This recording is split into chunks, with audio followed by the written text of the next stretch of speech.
Hey, Ange. Hey Les, how are you? Double thumbs up. Very good. Very good. I'm glad to hear. I'm glad to hear. We have a really interesting conversation today. But before we get started, I'm already afraid, but go ahead. welcome to another episode of Black Boomer Besties from Brooklyn. My name is Angela, and that is my best friend of almost 50 years, Leslie. We are two intellectually curious older Black women. And we are here to just go into a deep conversation today about accepting responsibility and apologizing and what that looks like, what that ought to be, how it's felt when we've done it right, how we've felt when it wasn't done right to us. And we're going to tie it to um, a Are you? TED Talk Yeah. a TED Talk that I stumbled upon when I was just, I'm producing this show, and we knew what we were going to talk about. So I was just doing some research, and I stumbled upon this pretty recent TED Talk by Malcolm Gladwell. And the name of it is, I don't think I wrote that down. Oh, The Tipping Point I Got Wrong. That is the name of it. And I looked at it on YouTube. But as I looked at that, I'm like, Les, this has so many of the kind of something that we can,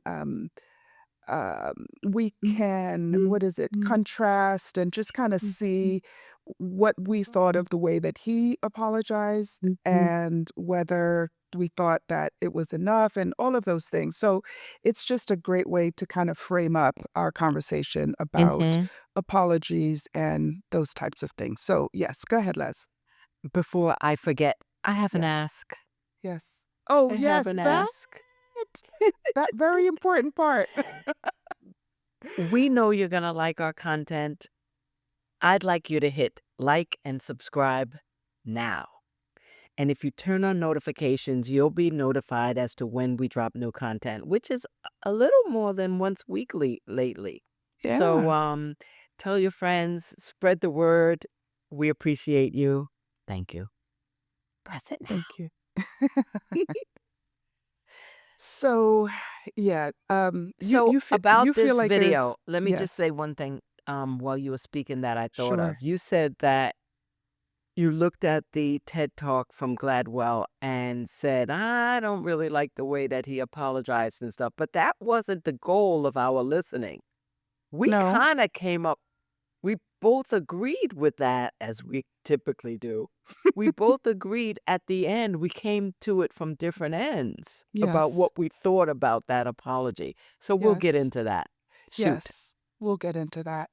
So, where I wanted to kind of joke the conversation is when we recognized that we made a mistake and how we Yeah. apologized for it or didn't, right? It might have been something in our youth that is still unresolved. It might be something from last week that you kind of know, yeah, I own that, Mm-hmm. but it's not resolved. So I'll start there. If you have something juicy to share, go. Well, I have a confession to make. Uh-oh. I'm just going to lay it out right now and be transparent. I am not good at apologizing. I've Okay. never been good at apologizing, and I noticed that about myself. Wow. I've promised to work on it, but I never have. Okay. So when the opportunity comes for me to apologize for something, it's I feel it, and I have to force myself. It's not easy for me. I see. Yeah. Okay. So So, I'm just being, this is a little hard for me. okay. So let me say, so that is not something that I would say about you. That's not been my experience with you. However, I know that there are ways that you show up for me for this friendship that is really the best of who you are. Mm. and for all of the right reasons, um, that you there may be something that I might not even be aware of, like this, Mhm. that you work on for our friendship's behalf. Because really, I would not say that about you, You but know I can. why? You know why Why? you wouldn't say that about me? And this is a little Yeah. deep. It's a little Okay. meta. Let's go. We go deep. So the reason why I'll almost say that you don't really require an apology from me. I can't even Okay. recall over the decades, I mean, almost 50-year relationship that we've had where you've said, Mhm. "Les, I want you to apologize for that." Like that has No, I that you've never said that to I me. don't think so. And I know I've done some wicked ass shit to you over the past no, I Not the must have. ass shit, wicked ass shit. You Anyway, bloop. But no, but what I'm saying is, and the reason you haven't explicitly asked me in the past for an apology, I believe, is Mhm. because you know my heart. So Yes. you automatically layer on grace and Yes. say, I know she didn't mean it in a malicious way or Yes. whatever. And Yes. sometimes you absolutely will ask me to reframe something or Mhm. clarify something. True. Perhaps that's your way of asking me, are you sure that's coming out like the way you want it to? Can you, True. Yeah. take that back a little, Yeah. walk that back. Yeah. So, you know what I mean? And I do. so I think when it's framed under the umbrella of grace, Mhm. um, and how much regard you have for me, I think that I'm so sorry, I hurt you, whatever. It's not, those words haven't been necessary for us. I think you're right.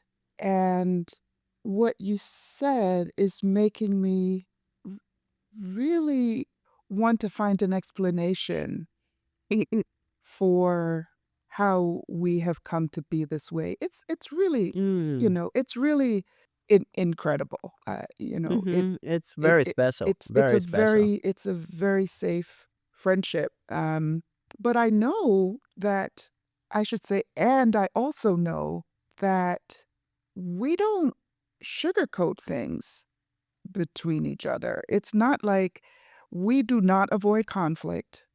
Mhm. We don't kind of, okay, I'll hold that in, and we don't do that. So it's not that things don't get resolved.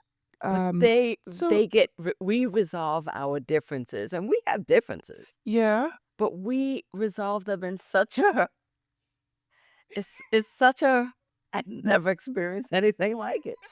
It's the this weirdest is what- thing. It's like when you disagree with me, yeah, you call it out. It happened just today. it did. You said, "Stop right there," I right did. after I said something. Yes, not allowing it. And No, I start ma'am. you did say something like that. "Wait a Yeah, minute, stop right there." right. And I was like, "Oop, oop, oop, never mind." But what I meant to say was, you know Uh huh. yeah.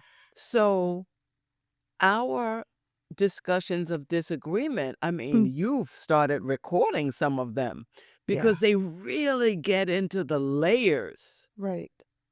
you Well, how did know? it feel when I kind of really arrested you? I know I did that, and I had to. I felt like I really had You to. did, I had to yeah. get you to hear yourself. Mhm. And How did that immediately I feel? heard myself because you know how I speak with you in a way that's often flippant and Yes. off the cuff, but you first of all, you mostly understand what I really mean. So Mhm.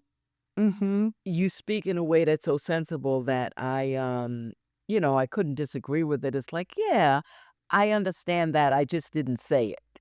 And Right. I think that's what happened today. I Yeah. really understood what you said. There was nothing I could or should have disagreed with. Right. I just was speaking in a way that perhaps is either flippant or abbreviated or whatever. But let's get Yeah. back down, dig Well, down into let that me sorry. let me say one other thing, and then we can close this off. Are you saying I that you're sorry to me for cutting me off? Is that I'm waiting. absolutely not. I think I was so as a matter of fact, Listen, that's how I feel about what I did. what mhm. Yay me. Yeah. Um, the the thing is that I I don't think that what you said was flip. I think that what you said was real. And I it doesn't mean that the real it was real and harsh. It means that it was the way that you actually framed the issue. And Mm. had I not kind of stopped you from framing it that way, um, y- you y- you would have you would have kept going. Do you know what I mean? Like, Mhm. I Mhm. think that there was a reframing that was needed, and you recognize the reframing when I stopped you. Because this is at the end of the day, and this is kind of bringing us back. At the end of the day, you know, I want you to win. Like, That's I true. want you to win. But, and I think that's the difference between disagreements between us and perhaps our romantic partners or Hmm. other people. Right. There's Our always children, maybe. well, Whomever, yes. we have to start with the basis of we're on the same team. Yes. And very often I think conflict persists when are we on the same team? I'm Yeah. not so sure. Right. Right. And Right. I think that's oof, That and I can be a think whole other podcast. I'm gonna add to that too, because I think this comes up as parents. The other part of maybe it's the team thing is in familial relationships, let's say, right, which includes partners. There may be a power dynamic. So, for Right. example, with your children, right? Yeah. It's not that well, our children don't know us like you and me know each other, right? Mhm. Our children Mhm. don't know us as much as our friends do because our children just met us when they And were 5 and and could and understand what we're all about. We and had a whole life and before and that Mari our still friends doesn't know just how chill and cool I am. How just awesome. So let me just quickly for the audience set up what that conversation was about, Okay. right? So um, Malcolm Gladwell, as you may know, is a now very famous author, and he started um, with his first book was called The Tipping Point, and one particularly important part of that book is described in his is something that he now realizes that he was wrong about. And this TED Talk is him acknowledging that. Basically, what he described, and it was a short video, maybe 15, 16 Mhm. minutes long. And the first half of it or more, he described how he came to feel the way that he did, how he came to consider that the reason why New York City became safer from the place that he knew to be very dangerous to where he felt much safer, he attributed that to basically the stop and frisk activities of the Practice. New York Police Department, right? Mhm. Which tied to a um, a belief, some research that he read, which basically said that when you stop something before it becomes a problem, right? So it's a epidemic, and if you Mhm. can stop it, if you can nip it in the bud, Mhm. you can avoid the epidemic, or you can stop the spread of the epidemic, right? And And New so, York, the police department termed that broken windows policing. correct. Which If you broken can window fix, yeah. Yeah, Mhm. broken window comes from this research that was done around, this. So anyway, what so he Malcolm Gladwell talked about this in his book and basically said, yes, this is the reason why crime went down in New York City, why it became safer, right? Yep. He was Good very clear job. about Good that in his job. book. Good job, right? Yeah. What he then was able to see is there was a court case which brought this practice of stop and frisk to a judge, and the judge said that it was unconstitutional, and it Hmm. immediately stopped.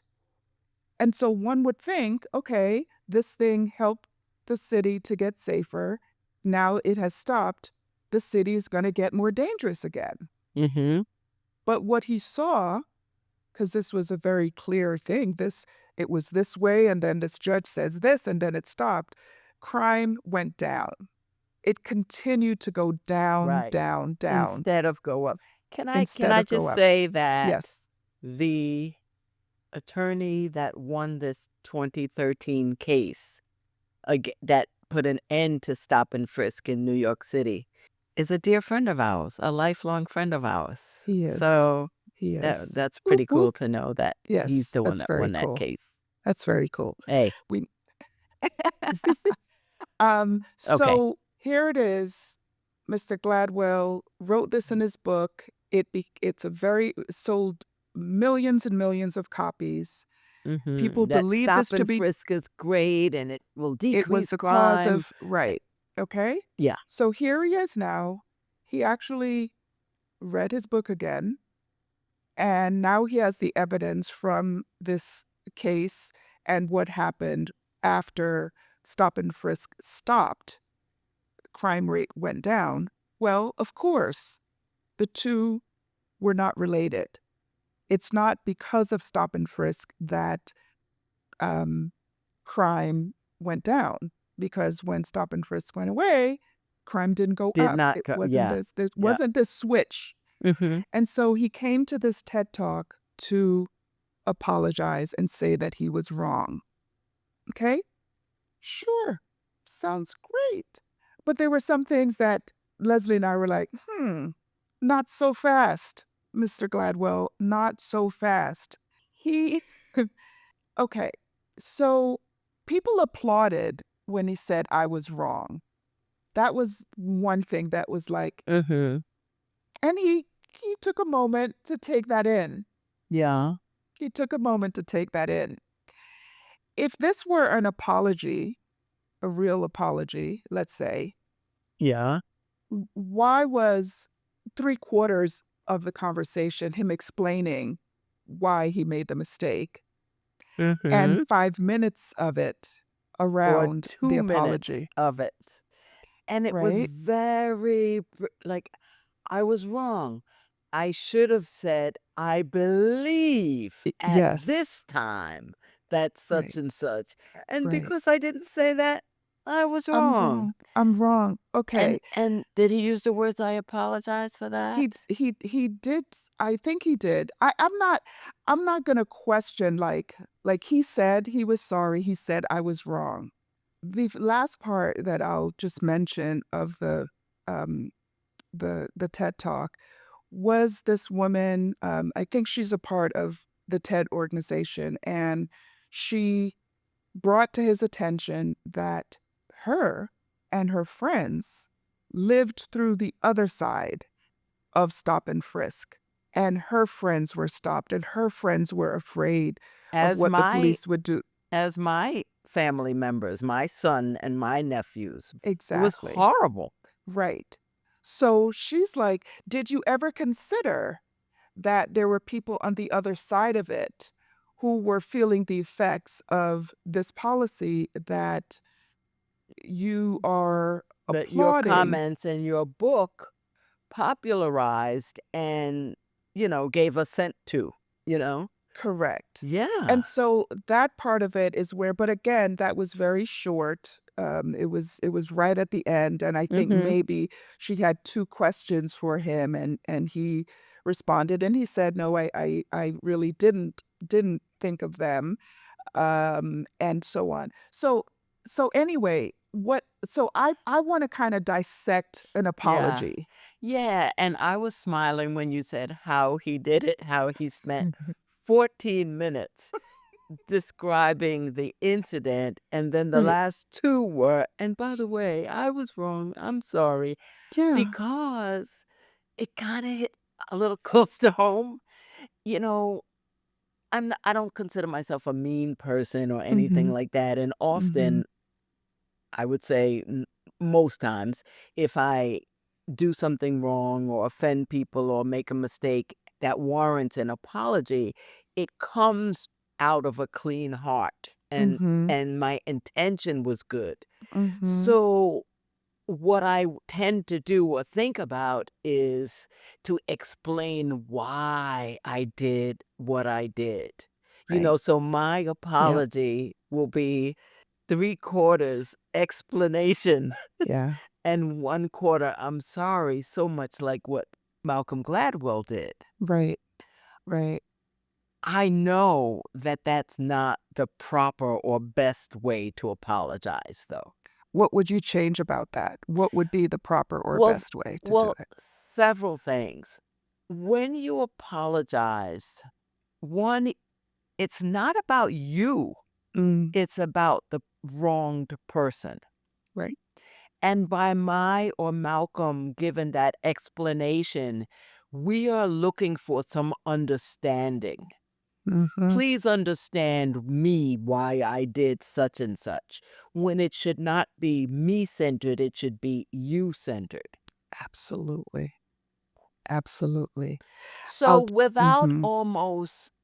instead of giving an explanation why, you almost need to present an impact statement of the victim. Yes, that's so good. Yes. And in the absence Yes. of that, and oh man, I have so many instances, but in the absence of that, the person you're apologizing doesn't really know if you understand their feelings, why Right. you're apologizing, Right. etc. Right. And I would argue that the most recent situation of this being on the other side of someone thinking that they're completely absolved of wrongdoing because they apologize without Mm. ever thinking about and expecting things to things to be okay now because of Mhm. the apology and not Mhm. think it's like you could get run over by a car. So somebody could run over your foot with their car Mhm. and said, "Oh my God, I am so sorry. I didn't mean to do I did that." not. My baby was in the back seat My, I, crying, and I I had to just, look. for a second, All of it okay. My foot is still busted up. it My still foot broke. is still going to the right. And it's my And left your foot. rest of your It's body like is left.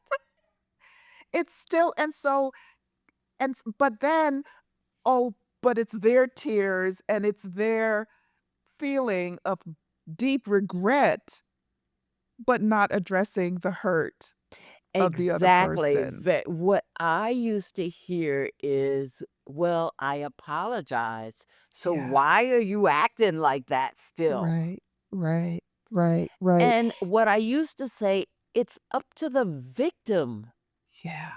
to be the arbiter of how they feel. Exactly. Exactly.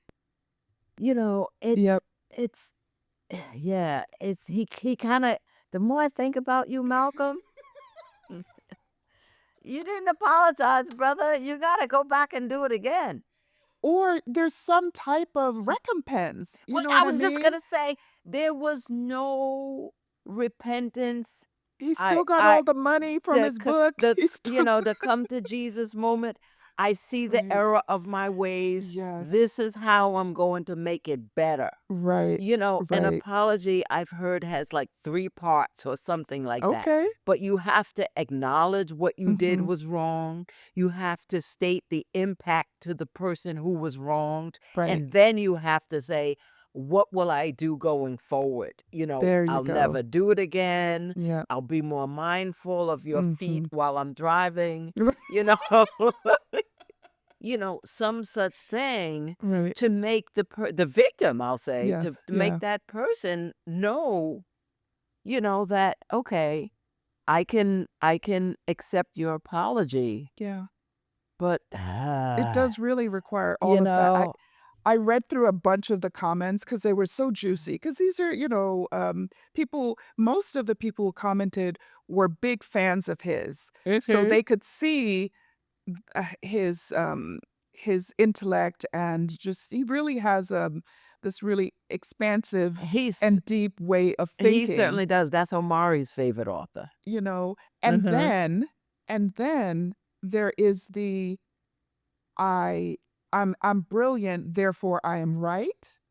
Mhm. And Mhm. a lot of the comments, to me, it was kind of a trend in the comments that said, yeah, I admire these things about him, but I also noticed this in his first book, his second book, his fifth book, and that's something that he does that either people have to be responsible to say, look, you don't put people on a pedestal and think they do no wrong, or Mhm. he could change his language and kind of propose things versus saying that this is Yeah, that so. this is so because he has such a following that people believe him, Exactly, when he says, much like exactly. me, Right.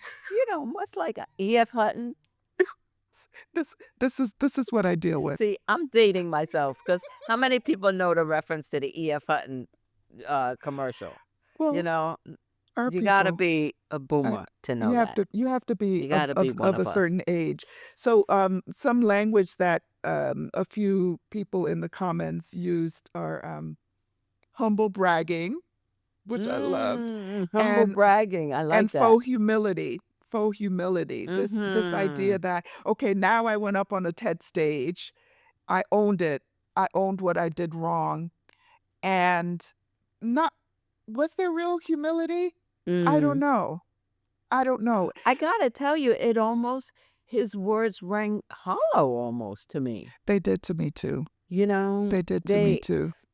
and I am somewhat familiar with his way of speaking. Mhm. So Mhm. he does speak in a kind of drab monotone. I've heard him speak at different venues. Mhm. Um, but an apology, I'm sorry, doesn't shouldn't sound like that, I'll say. It Yeah. shouldn't sound like that. It Mhm. almost sounds the same way this bristles, and I'm sure you'll agree when you hear, "If I offended you, then I'm sorry." Right. No, if you If were offended, anybody was offended, if not you yeah, if it's you not were even if offended, I offended you. right, right. If If you were if offended you by were anything I said, then I apologize. right.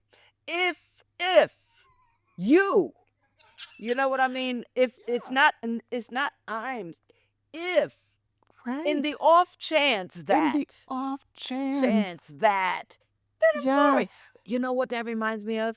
Immediately came to mind. If do you remember the play for colored girls who've considered suicide when the rainbow was enough I by know of it, Ntozake but Shange? yeah, It was a yeah. Broadway play, and it's she is a poet, and Entazaki's play came to Broadway, and I remember seeing it then Mhm. 30 years ago, a long Yep. time ago.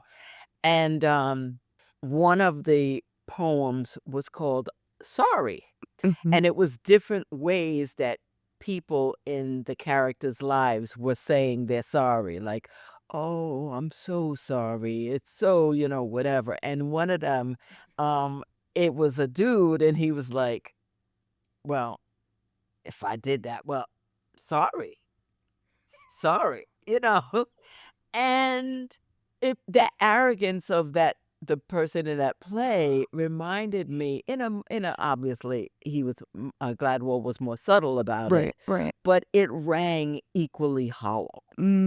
Wow. And you and I Wow. had not discussed it beforehand, Yeah, but you yeah. also said like, "Is he really sorry? I Yeah, don't know. How yeah, sorry is he?" yeah. I mean, some of the Because things. I'll tell you part of that policing policy, I don't know if I you remember me telling you, but Hmm. Omari and Saeed were in a taxi cab in Bed-Stuy coming from a party, I do and remember. it was stopped by the police, the cab. They were pulled out, no traffic infractions, no nothing like that, just from where the taxi was coming from. And Mm, both of them were put up against the car and patted down. well, stop and frisk. Yeah, it was a Yep. regular thing. They could tell you Hmm. stories and stories about these Right. things. Right. So yeah. Yeah. And of course we're not saying that Gladwell is responsible for the stop and frisk policing policy and whatever, but his No. endorsement Yeah. carried weight. And he did say that he is at least partially responsible for that Yeah, yeah. because his endorsement carried weight. And so politically, that became an important anchor for the city. You know Mhm. what I mean? So Mhm. it did. So essentially he said, if my endorsement offended anybody, sorry. I I apologize. apologize. Isn't that the word? I apologize. I mean, it's like checking off the boxes. Okay, I said I was sorry. I said I did something wrong. I admitted I did something wrong. I said I was sorry. I'm good. Well, I don't know. So one other thing that he did that I was like, he mentioned um, millions of people thought the same thing. Millions of people thought that Stop and Frisk was the reason, just Ah, like me. yeah. Millions of people thought that. Mhm. And it's like, how many times do we justify Mhm. what we do? It's almost like, is it an excuse or is it a reason? And an excuse is trying to lessen the blame. Yeah. I mean, and Yeah. it's subtle, but Yeah. it's an important subtlety. Are you making an excuse, Mm. something to lessen the blame, or are you giving the reason for you to have this belief? But I know it's subtle, but that's also a psychological construct in that when you say, "I may have been wrong, but many people were wrong. It yeah, wasn't just me. Millions of exactly. people agreed that Exactly. stop and frisk policy was a good policing Right. strategy, and Right. hence my endorsement wasn't just out of the blue and Right. etc." Right. Wow. Well, I have to tell you, and this is how it all ties together with the original intent of this Oh, conversation. There are definitely things that I believe, things that I did, ways that I treated people in my youth, in my 40s, in my yesterday. not so much, maybe 5 years The ago. way that you talked to me today over the phone and told me, "Stop right there." You literally said, "Halt." Leslie, Jesus. let me tell you this, there will be no apology. Not even a little if you were offended. I'll take the off one. Okay, I get it, I get it. But yeah, so go ahead, you were saying about the That lifelong wrongs you've there done.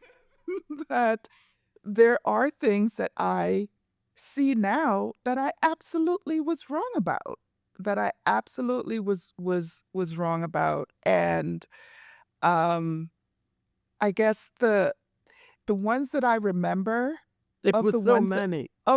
that I remember, I think there's only one that has been left unspoken about, that I have not Mm, approached the person. Again, the ones that I'm aware of. really? Yeah.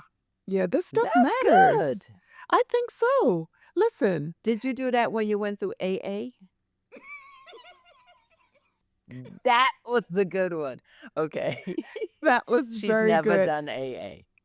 I y y I yeah, That was just I personal growth, huh? that was just personal growth, and it was with people that I really felt I needed to come clean with because I recognize it. Now, I'm not saying there may be many things that I've done that have not um that I don't recognize, that I don't have a memory of, that Mm-hmm. someone would have to come to Sure, me and sure. say that this and this happened.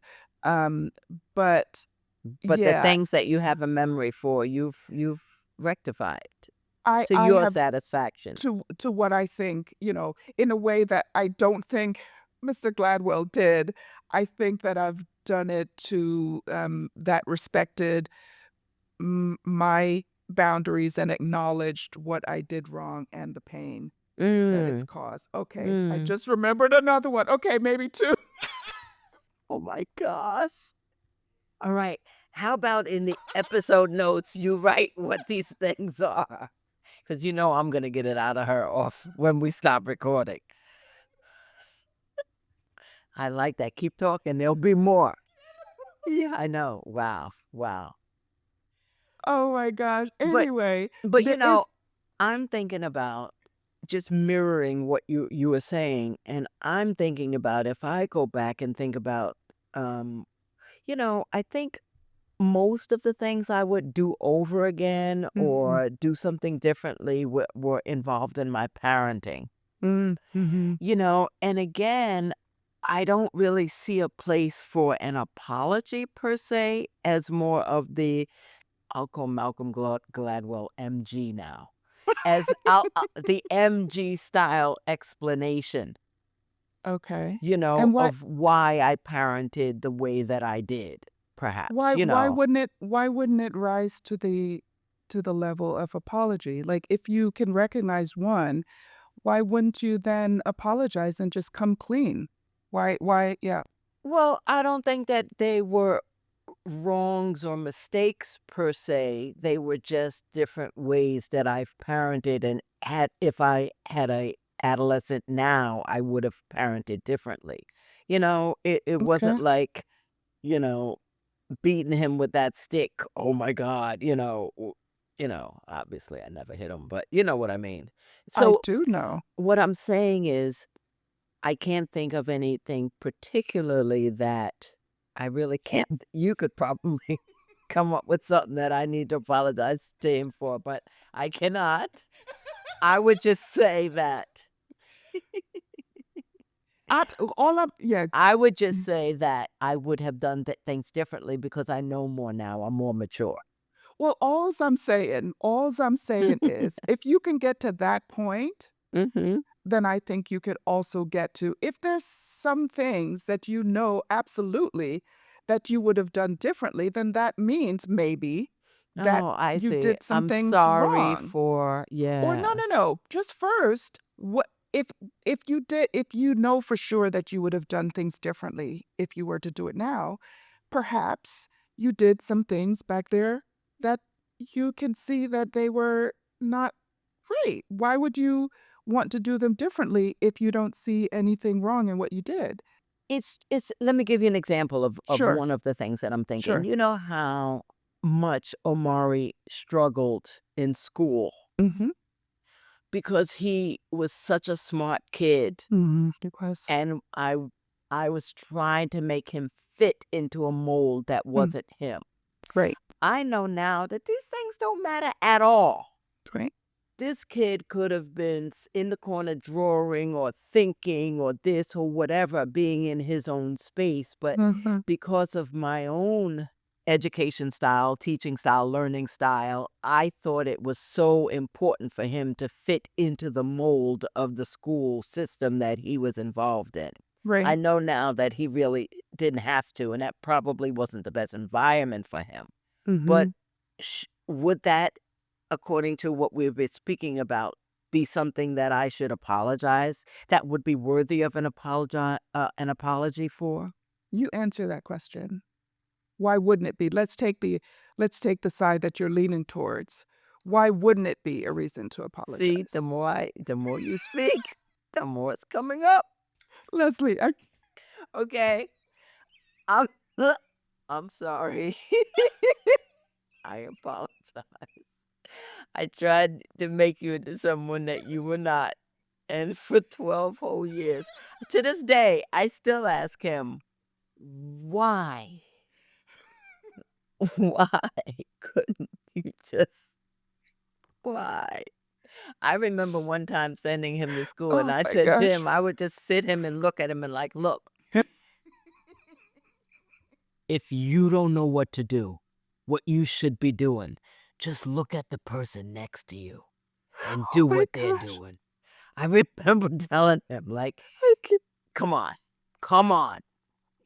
I mean, you can't deal with stuff like that when you're in medical school or whatever. It's like, I'm that's not a crying. phone call. You're sitting I'm here, crying. with a cadaver and a scalpel in anatomy class. You don't need nobody telling you, Omari left his composition on the typewriter. You know, Oh my those were the good gosh. old days, man. Wow. And, Wow. Okay, Les. sorry, So, pal. Sorry, man. If you're out there listening, you know who you are. Mom is apologizing. Am I done? Why you still feeling bad? Why you still feeling it's oh funny? my gosh. Why can't you just let I it go? checked Why that can't list. I got it. Just let it go. you It's know how over. hard it was for me to say I'm sorry? After all, it was 20 years ago. Get over it. Anyway, yeah. Oh my gosh. Wow. This is why I love you, Les. Mhm. This is why I love you. I think that that what everyone can say about you, about us, is that we're reflective. We're That's reflective. true. And Mhm. sometimes we may need a little push to take it all the way through, Yeah. but we are reflective, and okay, I see that. And that's why when I told you to stop, like stop today, when Mhm. I arrested the conversation, Yeah. and the reason why, maybe we're coming full circle, the reason why our friendship is the way that it is because in that moment, you were willing to look at yourself. Mhm. It Yes. wasn't this, "How could you say that to me?" Or it didn't become that at all. It doesn't. It's not something that It wasn't happens. even, "Can I finish the sentence, please?" You literally arrested me mid-sentence. "I will not let you go further," you said. I said, "Okay, okay." Oh my gosh. Wow. Okay. See, I Very heart good. you. I hurt you too. Oh my gosh. Listen, if there's any question about why we love each other, why our friendship will last through the ages, it is because of conversations like this. And Yeah. we hope that this discussion that we've had here has enriched you, has caused you to think more deeply, caused you to follow through, caused you to Yeah. be reflective, caused you to seek out some safe place for you, like we have in each other. Then Mhm. our job here is done. Our job is I done. think this is a good place to stop, actually. I think So, so. thank you for listening to another episode of Black Boomer Besties from Brooklyn. Brooklyn.